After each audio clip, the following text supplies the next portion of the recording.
بسم الله الرحمن الرحيم.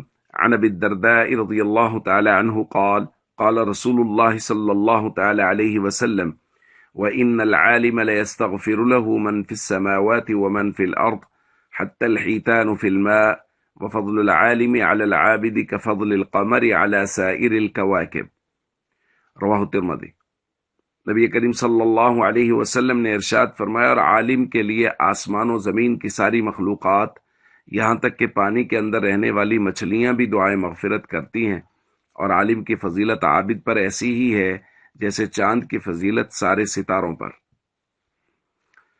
دوستو، اس روایت میں علماء کی قدر و منزلت اور عظمت بہت واضح ہو رہی ہے کہ آسمان و زمین کی ساری مخلوقات ان کے لیے دعائیں مغفرت کرتی ہیں، اور عام لوگوں پر علماء کو ایسے فضیلت ہے جیسے چاند کو سارے ستاروں پر فضیلت حاصل ہے، اور ظاہر ہے جو چاند کو فضیلت حاصل ہے وہ ہم سب جانتے ہیں۔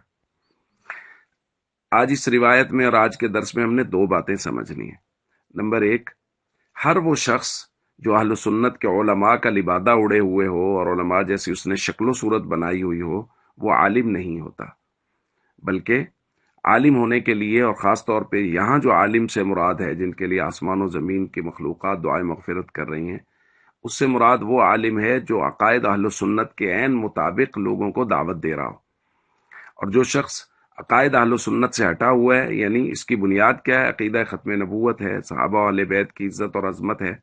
جو شخص عقیدہ ختم نبوت سے ہٹا ہوا ہے، یا صحابہ اور اہل بیت کی عزت قدر نہیں کرتا، ان کے بارے میں نازیبا جملے کستا ہے، یا خدا نخواستہ بدتمیزی کا لہجہ اختیار کرتا ہے، جیسا کہ آج کل سوشل میڈیا پہ بہت سے بدتمیز بیٹھے ہوئے ہیں، تو وہ لوگ قطعاً علماء نہیں ہیں، اور وہ اس فضیلت میں قطعاً داخل نہیں ہیں، بلکہ وہ جاہل ہیں، وہ گمراہ ہیں۔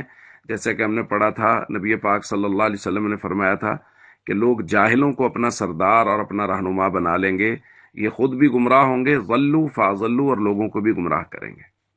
تو ایک تو ان سے بچیے۔ دوسری بات یہ ہے کہ بھائی، علماء کے بارے میں بات کرتے ہوئے بہت احتیاط کیجیے۔ بس اوقات ایسا ہوگا کہ مجھے اور آپ کو کسی عالم دین کی بات سے، اس کی رائے سے اختلاف ہوگا، تو وہ سب کو ہوتا ہے، لیکن رائے سے اختلاف کا یہ قطعاً مطلب نہیں ہے کہ بدتمیزی والی باتیں شروع ہو جائیں۔ اور جب سے ہمارے یہاں یہ آزادی اظہار رائے کا معاملہ چلا ہے، بہت ساری ایسی باتیں جو بہتان کی حد تک غلط ہوتی ہیں وہ علماء کی طرف منسوب کی جاتی ہیں۔ لہٰذا کوشش کیجئے، اگر آپ کو کسی عالم دین کی کوئی بات سمجھ میں نہیں آ رہی تو، اور آپ سے پوچھا جائے یا کسی مجلس میں بات ہو رہی، تو آپ ان سے کہیں، یار یہ بات ان کی میری سمجھ میں نہیں آ رہی۔ بس یہ اتنی کافی ہے۔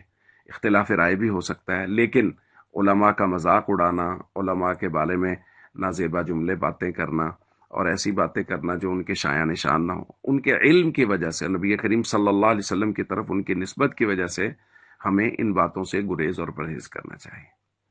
السلام علیکم ورحمۃ اللہ وبرکاتہ۔